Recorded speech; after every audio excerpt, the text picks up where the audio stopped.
Cerita diawali dengan memperlihatkan tiga sahabat sedang melakukan arum jeram di sebuah walungan yang di situ juga ada seorang ayah dan anaknya yang merupakan suami dari salah satu tiga wanita yang sedang berarum jeram tersebut, di mana terjadi sesuatu yang tak terduga ketika Sarah, satu dari tiga sahabat tadi, mengalami kecelakaan mobil yang mengakibatkan anak dan suaminya tewas seketika. Sarah mengalami koma selama beberapa hari yang ketika siuman dia pun mengalami hal menyeramkan ketika satu persatu lampu di lorong mati yang padahal itu tidak lebih dari hanya sekedar halusinasi akibat trauma pasca kecelakaan yang menewaskan suami dan anak tercintanya.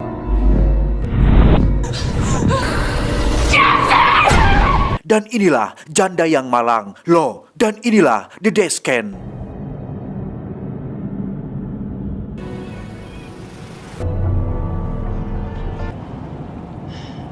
1 tahun kemudian, Sarah bersama Beth, sang sahabat karib pun pergi ke liburan ke sebuah pegunungan bernama Appalachian yang merupakan bagian dari salah satu taman nasional Amerika Serikat. Yang setibanya di sana, mereka berdua langsung bertemu dengan Juno alias satu dari tiga sahabat yang melakukan arum jeram di adegan awal tadi, yang mana rencana liburan ini sendiri diprakarsai oleh Juno yang tidak sempat menjenguk Sarah di rumah sakit, sehingga sebagai gantinya, Juno mengajak Sarah dan Beth untuk liburan bersama dengan tiga orang lagi yang merupakan sahabat Juno di luar dari sirkelan mereka bertiga. Hello. Singkat cerita, malam pun cedem. Sarah, Beth, Juno, dan tiga teman yang lain pun mengadakan acara minum khamr sambil tertawa yang gembira tanpa tahu bahwa al-khamr umul khobaith, yang artinya alkohol adalah induk dari segala keburukan. Terlebih lagi untuk Sarah yang masih sering mengalami trauma akibat kematian suami dan anaknya, bukannya menjadi pribadi yang lebih baik dan bersyukur masih diberi kesempatan oleh Tuhan untuk hidup, dia malah berhahaha sambil mabok bersama teman-temannya sehingga lebok akibatnya ketika dia bermimpi buruk akibat alkohol dan trauma yang bercampur aduk.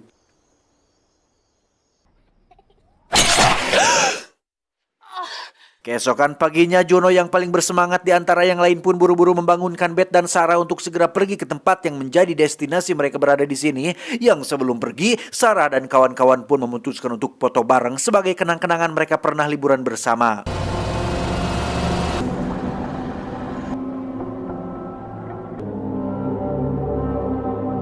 Setibanya di lokasi, mereka pun memarkirkan mobilnya di pinggir jalan, kemudian berjalan lagi menuju tempat yang dituju, yang lokasinya sendiri katanya dekat dengan sungai kecil yang ada di pegunungan, di mana Sarah dan yang lain pun cukup terkejut saat mengetahui jika lokasi liburan yang dijanjikan oleh Juno adalah sebuah goa gelap menuju bawah tanah yang katanya menjadi goa rekreasi yang sering dikunjungi oleh para wisatawan yang doyan memacu adrenalin.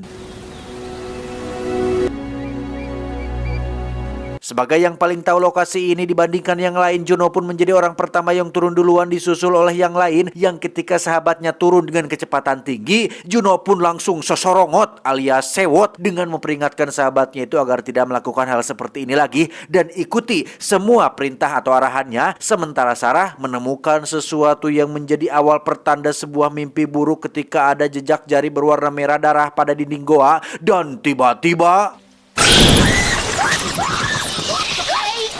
Ya, itu hanya sekedar gerombolan kalong yang datang sesuai panggilan Batman, di mana salah satu sahabat Juno terlihat mengabadikan momen itu dengan kamera digitalnya untuk sebagai dokumentasi perjalanan dalam petualangan menelusuri goa rekreasi ini.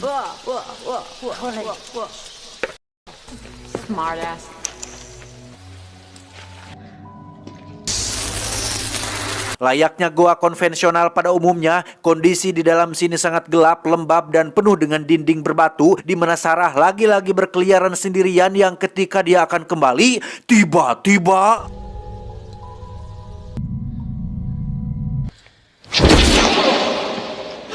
Ya, ini adalah jumpscare kedua yang sangat tidak berfaedah, sehingga turunkan ekspektasi Anda ketika mengira jika ada hal yang horor atau menyeramkan selama mereka berada di sini. Saat sedang sarapan itulah, Juno secara pribadi meminta maaf kepada Sarah yang tidak sekali-sekali acan pernah menjenguknya ketika di rumah sakit, yang mana ide untuk menelusuri goa ini adalah sebagai bentuk permintaan maafnya kepada Sarah, berharap kesedihan dan traumanya bisa segera pulih dan cenghar seperti dulu lagi.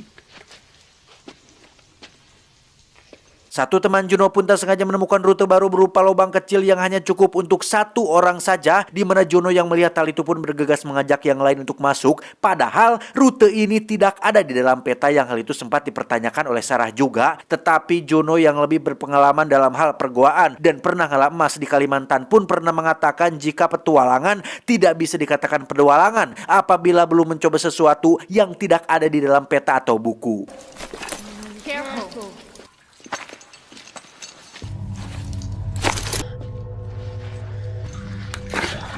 Juno dan ketiga temannya pun sudah tiba duluan di sisi lain, sedangkan Beth dan Sarah masih merangkak dengan Sarah yang berada paling belakang, yang di situ terjadi sesuatu yang tak terduga ketika dinding gua mengalami sedikit longsor sehingga membuat Sarah kesulitan bergerak. Beruntung ada Beth yang terus menyemangatinya sehingga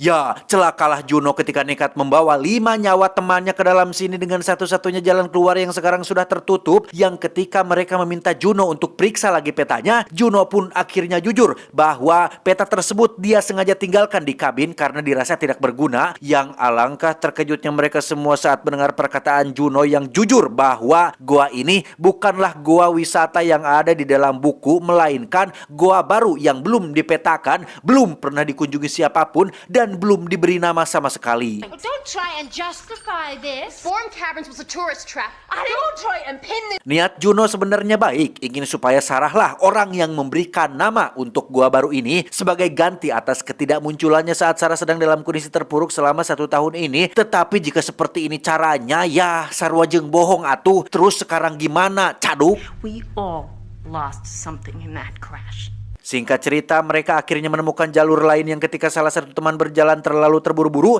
Juno langsung menyuruhnya untuk berhenti, yang ternyata ada sebuah jurang dalam yang memisahkan jalur ini sehingga mau tidak mau harus ada satu orang yang menyeberang tanpa pengaman. Dan orang itu adalah Rebecca, salah satu sahabat Juno yang pernah juara memanjat kalapa saat di sekolah SMA.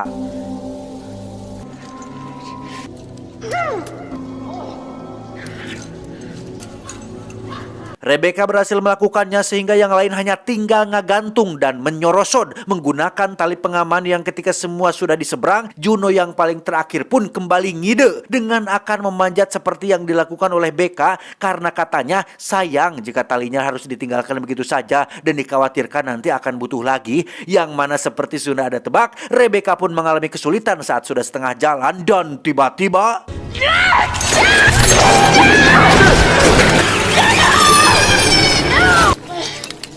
ya, akibat kejadian barusan, kedua telapak tangan Beth pun harus mengalami luka parah akibat tergesek tali dan tertusuk pengait, yang di situ mereka menemukan sebuah pengait jadul yang umurnya lebih dari 100 tahun, sehingga bisa disimpulkan bahwa selama 100 tahun ini belum ada orang yang ke dalam gua ini selain mereka berenam. Hey, there's something down here. Disitulah mereka menemukan lukisan gunung yang menunjukkan adanya 2 jalan masuk dan 1 jalan keluar, sehingga kemungkinan mereka untuk keluar menjadi cukup tinggi atau besar, yang ketika senter mulai meredup, Juno pun meminta pemantik atau korek api pada salah satu temannya, yang ketika si teman merasa tersinggung oleh sikap Juno yang tidak berterima kasih acan, si teman pun nyelonong begitu saja hingga membuatnya jatuh ke dalam lubang. Come on, come on. Akibatnya, si teman pun harus mengalami patah tulang betis yang sangat parah dan membuat mereka semua harus melakukan tindakan medis darurat dengan akan memasukkan tulangnya yang nongol keluar agar kembali ke dalam kakinya.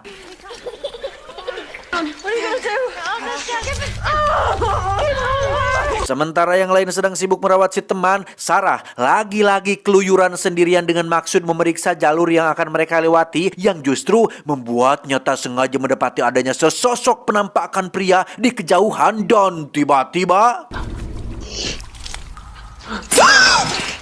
untuk kesekian kalinya, Juno menjadi sumber jumpscare dalam sepanjang hidup Sarah, di mana Juno tidak mempercayai apa yang Sarah lihat barusan dan menganggap itu hanya halusinasi akibat tekanan ekstrim yang sedang mereka alami. Masih dengan pemantik milik si teman, Juno pun berada paling depan untuk menerangi yang lain, yang karena jangkauan cahayanya tidak cukup, dia pun menggunakan inframerah pada kamera digital untuk melihat sekitar. Yang alangkah terkejutnya mereka semua ketika melihat tulang belulang binatang yang jumlahnya ratusan terkumpul di dalam sana dan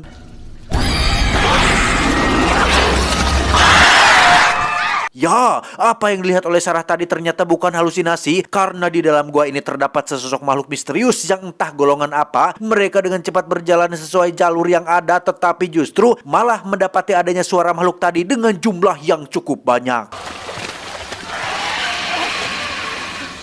Juno buru-buru mematikan kembang apinya, tetapi si makhluk kembali muncul dan kini dia melakukan serangan dengan menggigit leher seteman hingga dia tewas saat itu juga.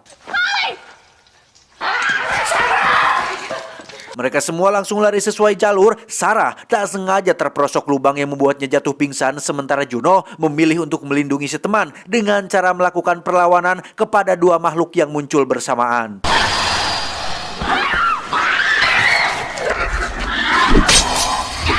Ketika satu makhluk kabur sambil membawa tubuh si teman, Juno pun masih riweuh bertarung dengan makhluk yang satunya lagi, dan luar biasanya Juno berhasil membunuh makhluk tersebut menggunakan kalung miliknya. Namun tiba-tiba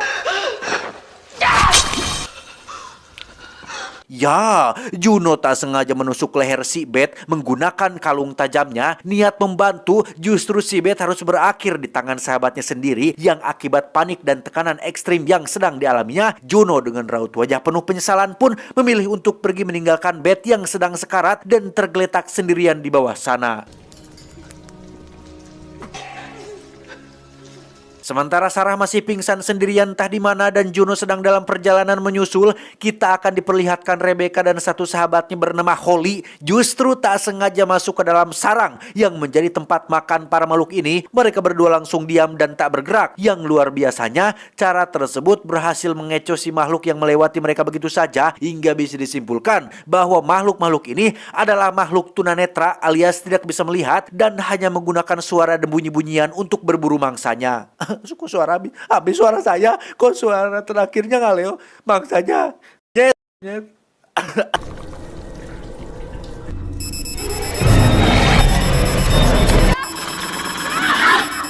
Selesai dengan ketegangan barusan, Rebecca dan Holly pun kembali melanjutkan perjalanan yang sepertinya jalan menuju keluar sudah dekat. Namun satu makhluk berhasil menghadang mereka berdua dan ya, Juno datang tepat waktu dan lagi-lagi berhasil membunuh satu makhluk. Juno terpaksa berbohong saat mengatakan jika Beth sudah mati digigit oleh makhluk tunanetra ini. Padahal kita semua tahu bahwa dialah pelakunya, meskipun memang tidak ada unsur kesengajaan ya. Dengan fakta bahwa ada banyak tulang belulang binatang di tempat ini sudah jelas pasti ada jalan keluar untuk para makhluk ini bisa berkeliaran di malam hari. Yang ketika Rebecca dan Holly mengajak untuk segera pergi, Juno memilih untuk bertahan sebelum bisa menemukan Sarah, karena bagaimanapun juga mereka berdua adalah sahabat baik ketika keluarganya masih hidup. I'm not leaving without Sarah.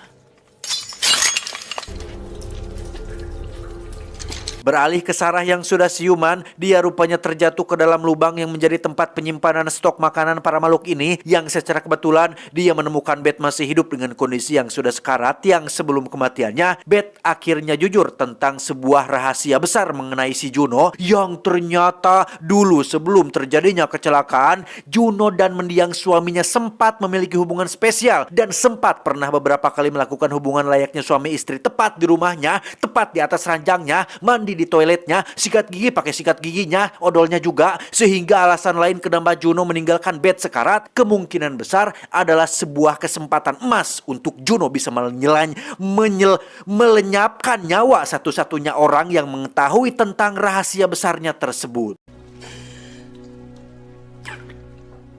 Tepat saat Beth menemui ajalnya, muncullah satu makhluk yang hampir saja menggigitnya. Namun beruntung, Sarah saat ini sedang emosi, yang berkat emosi itulah dia dapat dengan mudah membunuh si makhluk. Yang tak lama setelah itu, muncullah makhluk lain yang muncul sehingga Sarah memilih untuk lari, yang justru membuatnya tak sengaja terjatuh ke dalam kubangan air yang bercampur dengan darah segar. Yang di situ Sarah dengan emosi seorang janda malang pun lagi-lagi berhasil bertahan, bahkan berhasil mengelabui satu makhluk lagi yang melewatinya begitu saja.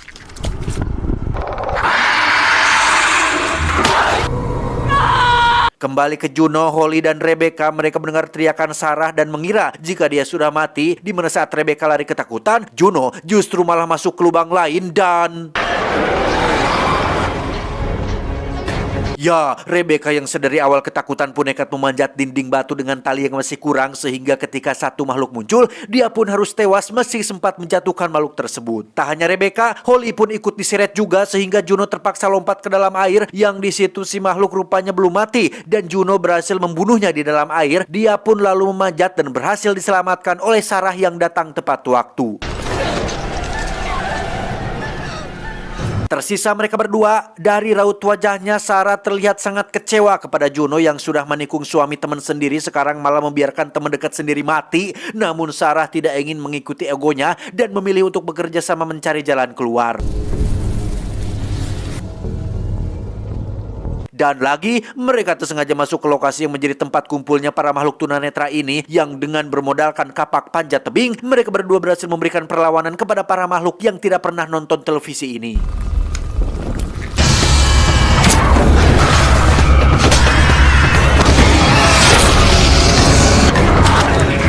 Saat sudah selesai itulah Sarah pun memandangi Juno sambil menunjukkan kalung yang digunakannya saat membunuh Beth, di mana kalung tersebut rupanya adalah pemberian dari mendiang suaminya, sehingga dengan semua kelakuan buriknya, Juno pun mendapat karma ketika Sarah menghantam kakinya menggunakan kapak dan meninggalkannya sendirian tepat saat makhluk lain bermunculan.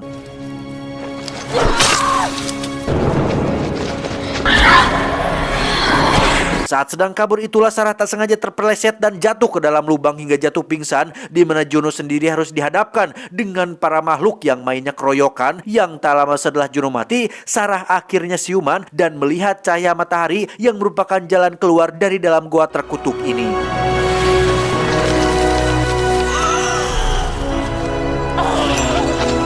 Dengan cepat Sarah meninggalkan hutan ini, namun tiba-tiba dia menghentikan mobilnya untuk menangis karena serasa tak percaya dengan apa yang sudah terjadi. Tak percaya jika sudah dihianati teman sendiri. Tak percaya jika dia membunuh teman dengan tangannya sendiri. Dan tiba-tiba...